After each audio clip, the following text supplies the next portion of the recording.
Hello friends, இன்றைக்கி சூப்பராக நம்ம புளி சாதம் பார்க்க போகிறோம். அவ்வளோ அருமையாக இருக்கும். கோயில்களில் செய்கிற மாதிரி புளி சாதம் பார்க்க போகிறோம். உங்களுக்கு கோயில் அப்புறம் அந்த ஐயங்கார் வீட்டிலலாம் செய்வாங்க தெரியுமா, அதுமாதிரி புளி சாதம் செய்ய போகிறோம். அதுக்கு நான் ஃபஸ்ட்டு ஒரு லெமன் நல்ல எலுமிச்சை சைஸு, பெரிய எலுமிச்சை பழம் சைஸை எடுத்து ஒரு 5 பேருக்கு நான் சொல்கிறேன் உங்களுக்கு. எடுத்து தண்ணியில் ஊற போட்டு இப்போ வந்துடுவோம். இங்கே பாருங்க, தண்ணியில் ஊற வச்சுருவோம். ஒரு கொஞ்ச நேரம் ஊறட்டும், அதுக்குள்ள நம்ம எல்லாம் வறுத்து அரைக்க வேண்டியெல்லாம் அரைச்சிடுவோம் உங்களுக்கு. அதுக்கு முன்னாடி என்னுடைய சமையலை முதல் பார்க்குறவங்க தான் சிம்பா நியூ ஜெட் சேனலுக்கு சப்ஸ்கிரிப்ஷன் பண்ணிடுங்க ஃப்ரெண்ட்ஸ். அதுமாதிரி ஆளுன்ற பட்டன் அமைக்கிடுங்க. நான் போடுற வீடியோலாம் உங்களுக்கு உடனுக்குடன் வந்துடும். இப்போ அதுக்கு தேவையானது என்னென்னு பார்த்துக்கலாம். ரொம்ப சுவையாக இருக்கும், ரொம்ப டேஸ்ட்டாக இருக்கும். இப்போ இனிமேல் பிள்ளைங்களுக்கு லீவ் விட போகிறாங்க. அந்த லீவ் டைமில் நம்ம டூருக்குலாம் போகும்போது நீங்கள் இதை வச்சு கட்டி ஒரு முட்டை, இல்லைன்னா முட்டை சாப்பிடாதவங்க தேங்காய் தொகையில் அவ்வளோ அருமையாக இருக்கும் எங்கள் ஊர் சைட்லலாம். அதுமாதிரி தேங்காய் தொகையில் ஒன்று இருக்கலாம், இல்லை உருளைக்கிழங்கு சிப்ஸு எதுனாலும் நம்ம செஞ்சுக்கலாம். உங்களுக்கு என்னென்ன தேவையில்ல, வத்தல் கூட நம்ம போட்டுக்கோங்க. வத்தலும் அவ்வளோ அருமையாக இருக்கும் இருக்குது. இப்போ அதுக்கு வறுக்கிறதுக்கு என்னென்னு பார்த்துருவோம். இந்த ஸ்பூனில் தான் எடுத்துருக்கேன் உங்களுக்கு. 1 ஸ்பூன் அரிசி, உங்களுக்கு புழுங்கல் அரிசி தான் எடுத்து வச்சுருக்கேன் வறுக்கிறதுக்கு. அப்புறம் கடலைப்பருப்பு 1 ஸ்பூன், இதிலே உளுத்தம்பருப்பு 1 ஸ்பூன், தனியா 1.25 ஸ்பூன் கரெக்டாக இதுலேருந்து. அப்புறம் உப்பு தேவைக்கேற்ப, பெருங்காயம் நீங்கள் தூள்னாலும் தூள் போட்டுக்கங்க. நான் கட்டி எடுத்து வச்சுருக்கேன், ஒரு 8 கட்டி எடுத்து வச்சுருக்கேன். ஏன்னா வாசனை அவ்வளோ சூப்பராக இருக்கும். சாப்பிடும்போது ஜீரண சக்திலாம் சூப்பராகிடும். அவ்வளோ ஒரு டேஸ்ட்டாக இருக்கனால ஒரு 8 எடுத்து வச்சுருக்கேன். நம்ம எண்ணெயில் வதக்கும் போது போட்டுடலாம் உங்களுக்கு. அப்புறம் ஒரு இதில் காரத்துக்கு ஏற்ப உங்களுக்கு நான் ஒரு 1/4 ஸ்பூன் போல் மிளகு எடுத்து வச்சுருக்கேன், 1/4 ஸ்பூன் வெந்தயம் எடுத்து வச்சுருக்கேன். அப்புறம் வறுக்கிறதுக்கு காஞ்ச மிளகாய், ஒரு குண்டு மிளகாய் 4, நல்லா உங்கள் காரம் எவ்வளோ சாப்பிட்டீங்களோ அவ்வளோ. நான் இந்த பிறகு ஒரு 5 எடுத்து வச்சுருக்கேன். எனக்கு காரம் நல்லா இருக்கும். நான் அந்த புளிசோத்துக்குலாம் காரம் தான் டேஸ்ட்டாக இருக்கும். புளிசாதத்துக்கு எடுத்து வச்சுருக்கேன். காஷ்மீர் மிளகாய் சும்மா அந்த கலருக்காக 2 எடுத்து வச்சுருக்கேன். கட்டாயம் இல்லை, வேணுன்னா போட்டுக்கலாம் நீங்கள். அப்புறம் அது தேவையான மெயின் கருவேப்பிலை, தாளிப்புக்கு சுவை கொடுக்குறதே நமக்கு முடி வளர்றது கருவேப்பிலை. அது கொஞ்சம் பாருங்கள், வீட்டு கருவேப்பிலை தான் பறித்து கழுவி வச்சுருக்கேன். போடும்போது அதையும் உருவி போட்டுக்கலாம் நம்ம அப்படியே. அப்புறமேட்டு நமக்கு தாளிப்புக்கு கடுகு, உளுந்து, வெந்தயம், இது கடலைப்பருப்பு எடுத்து வச்சுருக்கேன்.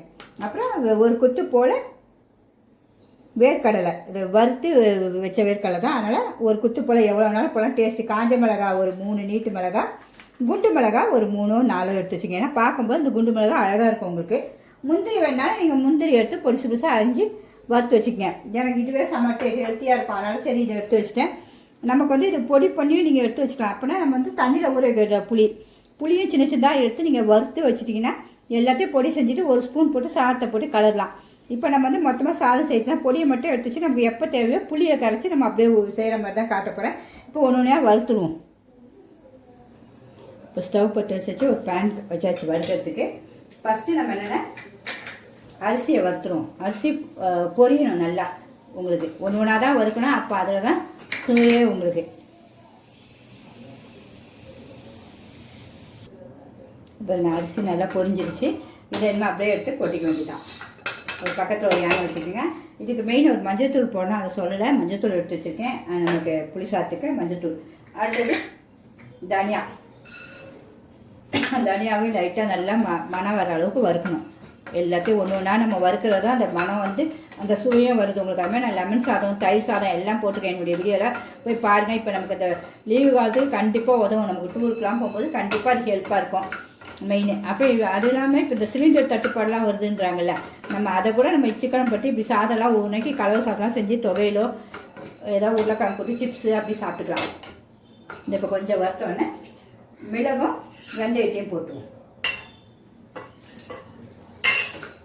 அப்படியே வறுபடட்டும். தனியா சூப்பராக வாசனை வந்துட்டு நல்லா வறுபட்டுச்சு, கலரும் மாறிடுச்சு பாருங்கள். இப்போ அதையும் எடுத்து கொட்டிடுவோம். இப்போ கடலைப்பருப்பும் உளுத்தம்பருப்பையும் போட்டுடுவோம்.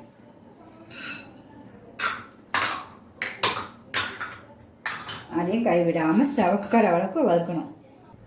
இப்போ கலர் நல்லா செவந்துருச்சு. அதையும் இதில் போட்டுருவோம். ஒரு பிளேட் பக்கத்துலேயே வச்சுப்போம். இப்போ கொஞ்சோண்டு எண்ணெய், ஒரு சொட்டு நல்லெண்ணெய் தான் ஊற்றணும். நம்ம செய்கிறதுக்கும் ஃபுல்லாக நல்லெண்ணெய் தான். அதை உங்கள்கிட்ட சொல்லலை, நல்லெண்ணெய் தான். எலும்பு பலத்துக்கு நல்லெண்ணெய் தான். இப்போ பெருங்காயத்தை போட்டுருவோம். இந்த பெருங்காயம் இதில் வறுபட்டு நல்லா குண்டு குண்டுன்னு வரும். அப்போ தான் அது வாசனை அரைப்படும் போது தூளும் போடலாம். தூள் அந்த அளவுக்கு வாசனை இருக்காது நமக்கு. அதுக்காக தான் நல்லா வறுபட்டோம்.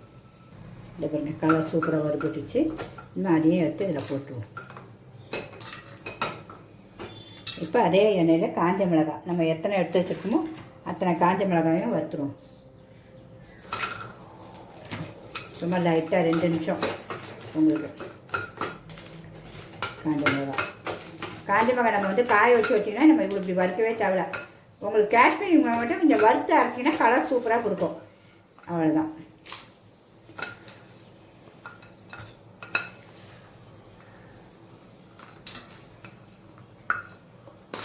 எல்லாத்தையும் ஒன்றா தான் பொடியாக்க போகிறோம். கொஞ்சோண்டு கருவேப்பிலை, ஏன்னா அந்த தலைமுடியெல்லாம் நல்லா வளரும்னா கருவேப்பிலையும் கொஞ்சம் வறுத்துட்டு அரைப்பேன். அது ரொம்ப சூப்பராக இருக்கும். யாராவது செய்கிறீங்களோ தெரியல, நான் கொஞ்சம் செய்வேன். இதை நல்லா பொரிஞ்சிடும், முறுமுறுன்னு வந்துடும் சிம்பிளே வச்சா. கருவேப்பிலையும் நல்லா வறுபடிச்சு நம்ம ஸ்டவ் ஆஃப் பண்ணிட்டு எல்லாம் ஆறணுன்னா பொடியாக்கிட்டு வந்துடும். பொடியாக்கிட்டு நம்ம புளியை கரைச்சி அப்படியே நம்ம தாளிச்சிட வேண்டியதான் புளி சாதத்துக்கு. இப்போ மிக்ஸி இந்த குட்டி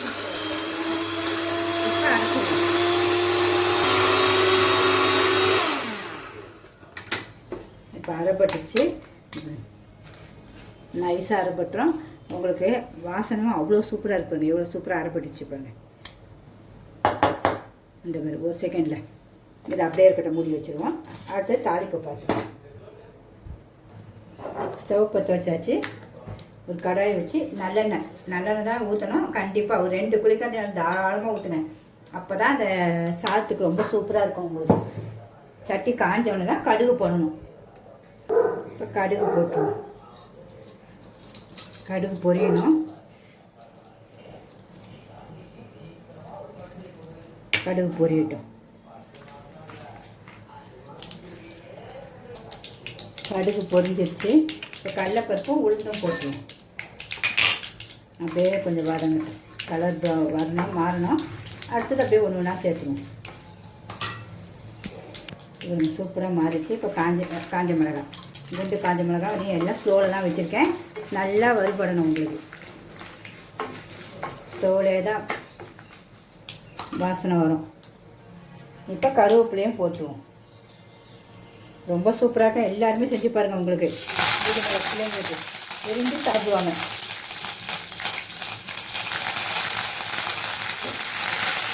ஒரு கழுவுன்னு தண்ணி வெடிக்கிடுவாங்க. இப்போ நம்ம அந்த புளி கரைச்சி எடுத்துப்போம்ல, அதை அப்படியே ஊற்றணும். இது கொஞ்சம் திக்காக தான் கரைச்சி வைக்கணும். உங்களுக்கு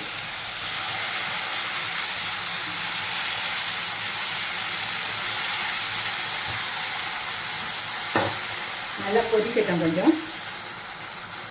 இப்போ கொதிக்க ஆரம்பிச்சிருச்சு. மஞ்சத்தூள் கொஞ்சோண்டு 1/4 ஸ்பூன்.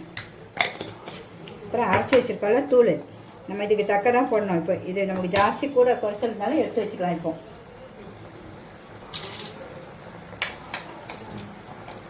1 ஸ்பூன் ஃபுல்லாக போடுறேன் உங்களுக்கு. அப்புறம் திருப்பி ஒரு அரை, அவ்வளோதான். வேணுன்னா நம்ம போட்டுக்கலாம். இப்போ கலக்கிட்டு டேஸ்ட்டு பார்ப்போம். உப்பு காரம் பத்தலைன்னா இப்போ போட்டுக்கலாம். இது அப்படியே ஸ்டோவ்லே வச்சு தான் நல்லா வதங்கணும். உங்களுக்கு இப்போயே பார்க்கும்போதே இந்த மசாலா போடும்போதே உங்களுக்கு புளியோதரை வாசனையும் செம்மையாக வீட்டில் வந்துடும். சூப்பர் டேஸ்ட் வந்துடும் உங்களுக்கு. கொதிக்கிட்ட ஒரு 10 நிமிஷம் அப்பப்போ கிண்டி விட்டுக்கலாம். இதுக்கு தேவையான உப்பை போட்டுக்கலாம். நமக்கு சாதத்தக்க வச்சுட்டு மீதியை நம்ம அப்புறம் புளிசோரை எப்போ வேணாலும் செஞ்சுக்கலாம். இந்த இதுக்கு தேவை உப்பை போட்டு கலரிடுவோம். நம்ம சாதத்தில் உப்பு போடலை, அதனால் இதில் போட்டிருக்கோம். அப்படியே மூடிடுவோம். ஒரு 2 செகண்ட் நல்லா கொதிக்கட்டும் புளி. அது கொதிச்சுட்டு இருக்கட்டும். இன்னும் பாருங்கள், ஒரு 2.5 ஸ்பூன் இருக்கும். நம்ம திருப்பி கூட இதே புளி சாதத்தில் 2 வாட்டி செய்யலாம். மீதியே நம்ம டப்பாவில் எடுத்து போட்டு வச்சுக்கணும். உங்களுக்கு இந்த ஒரு ஸ்பூன் போடும்போதே நிறையா வரும். மீதி அப்படியே எடுத்து வச்சிங்கன்னா 1 மாதம்னாலும் கெடாது. இது உங்களுக்கு ஒரு டப்பாவில் போட்டு வச்சிட்டிங்கன்னா. இன்னும் நம்ம வேர்க்கடலை போடல. வேர்க்கடலை லாஸ்ட்டில் போட்டு தான் சாதம் கலரணும். அப்போ தான் சுவை. இப்போ ஒரு 1/4 மணி நேரம் ஆயிடுச்சு. நம்ம ஸ்லோவிலே 2-3 வாட்டி கிண்டிட்டு எப்படி சூப்பராக இருக்குது பார்த்தீங்களா? புளிதோரை எங்கள் வீட்டிலலாம் எங்கள் அம்மா சொல்லி கொடுத்து எப்படி தெரியுமா? சொன்னால் சிரிக்காதீங்க. எங்கள் வீட்டில் வெறும் மிளகாத்தில் போட்டு புளியை கரைச்சி எங்கள் வீட்டிலலாம் நாங்கள் ஊரில் ஊற்றி அப்படி தான் செய்வோம். அப்புறம் இப்போ இவங்க வந்து கற்றுக்கிட்டு தான் எல்லாத்தையும் கேட்டுட்டு ஒவ்வொருத்தரையாக கேட்டு தான் இப்போ சூப்பராக செய்வேன். இப்போ பார்க்கும்போதே எல்லோரும் சூப்பராக இருக்குன்னுவாங்க. இப்போ வந்து லாஸ்ட்டில் வந்து சூப்பராக ஒரு இவ்வளோண்டு வெல்லம் போடணும் உங்களுக்கு. இந்த இவ்வளோ ஒரு சும்மா சின்ன கோலிக்காய் சைஸ் உருட்டை. ஏன்னா இனிப்பு, சுவை, புளிப்பு, காரம் எல்லாத்தையும் பேலன்ஸ் பண்ணி கொடுக்கும் இந்த வெல்லம் உங்களுக்கு. சூப்பராக போட்டு 2 நிமிஷம் போட்டு வேர்க்கடலையும் போட்டு நம்ம இறக்கிற வேண்டியதான். எண்ணெய் நீங்கள் எவ்வளோ வேணால் ஊற்றிக்கலாங்க, அப்படியே மிதந்து வந்துடும். நான் 2 குழிக்காண்டி போல் தாராளமாக ஊற்றிருக்கேன். இன்னும் கூட நம்ம எண்ணெய் வேணால் நீங்கள் ஊற்றிக்கலாம். ஏன்னா சாதம் கிடவே கிடையாது உங்களுக்கு. நம்ம கெட்டு சோறுலாம் கெட்டி எடுத்துகிட்டு போனால் ஊர்களுக்கெல்லாம் 2 நாளும் சாதம் கிடையாது உங்களுக்கு. இப்போ இந்த சிலிண்டர் தட்டுப்பாடுன்றாங்க, சொல்லும் போதே பாவமாக இருக்குது. இதேமாரி நீங்கள் சாதத்தெல்லாம் கலர் வச்சுட்டா அது பிள்ளைங்களுக்கு நல்லா யூஸாக இருக்கும், வேலைக்கு போகிறவங்களுக்குலாம். இன்னும் ஒரு 2 நிமிஷம் அது இன்னும் கொஞ்சம் எண்ணெய் பிரிஞ்சு வரும், வேர்க்கடலையும் இதில் சாந்துடும், வெல்லமும் கரைஞ்சிரும். அப்புறம் நம்ம ஆஃப் பண்ணிவிட்டு சுவை பார்ப்போம். இந்த பிறகு தகன்னு தங்கம் மாதிரி மின்னது. இதோட ஆஃப் பண்ணிட வேண்டியதான். சூப்பராக நம்ம இனிமேல் சாதத்தையும் போட்டு கலரி உங்களுக்கு காட்டிடுறேன். எவ்வளோ சூப்பராக வந்துருச்சு பாருங்கள், பார்க்கும்போதே சும்மா அல்டிமேட்டாக இல்லை. கண்டிப்பாக பிடிச்சதா ஒரு லைக் பண்ணுங்கள் ஃப்ரெண்ட்ஸ். அவ்வளோ சூப்பராக இருக்கும், கோயில் புளி சாதம் மாதிரி தான் இருக்கும். இது மிஸ் பண்ணவே பண்ணாங்க, எல்லாருமே செஞ்சுருங்க. இப்போ நம்ம அடுத்தது டேஸ்ட் பார்த்துருவோம். நம்மளுடைய புளியோதரை எவ்வளோ அழகாக ரெடி ஆகிடுச்சு. இப்போ அதோடைய சாதத்தையும் சூப்பராக கலரிட்ட பாருங்கள். சூப்பராக எப்படி இருக்குது ஃப்ரெண்ட்ஸ், சூப்பராக இருக்கா? அதுக்கு வத்தல், உங்களுக்கு தேங்காய் தையல், எங்கள் ஊர் தேங்காய் தையல் சூப்பராக டாப்பாக இருக்கும். டேஸ்ட்டையும் உங்களுக்கு நான் காட்டணும்ல கண்டிப்பாக, அதுக்காக தான். இப்போ பிடிச்சிருந்தா கண்டிப்பாக லைக் பண்ணுங்கள், உங்கள் ஃப்ரெண்ட்ஸும் எடுத்துக்க ஷேர் பண்ணிட்டு இருப்பாங்க. வத்தலும் உங்களுக்கு வீடியோ போட்டிருக்கேன், போய் சாப்பிட்டு செஞ்சு பாருங்கள். கண்டிப்பாக ரொம்ப சூப்பராக இருக்கும். சாதமும் அவ்வளோ சூப்பராக இருக்குது. உங்களுக்கு நல்ல சுடு சாதத்தை தான் இப்போ போட்டு கலரியிருக்கேன். டேஸ்ட் காட்டுறேன். பாப்பா என்ன டேஸ்ட்டுங்க உண்மையாகவே. இதையும் வச்சு நம்ம இப்படி ஒரு வத்தலை வச்சு சாப்பிட்டீங்கன்னா சொர்க்கலோகம் தாங்க உண்மையாகவே.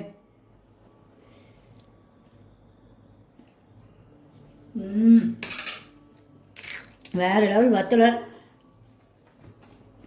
செம்ம சூப்பராக இருக்குங்க.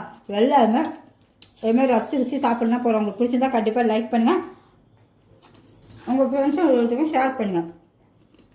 இந்தமாரி நீங்களும் புதுசாக வீட்டிலே சூப்பராக செஞ்சுருங்க. ஓகே ஃப்ரெண்ட்ஸ், பாய்.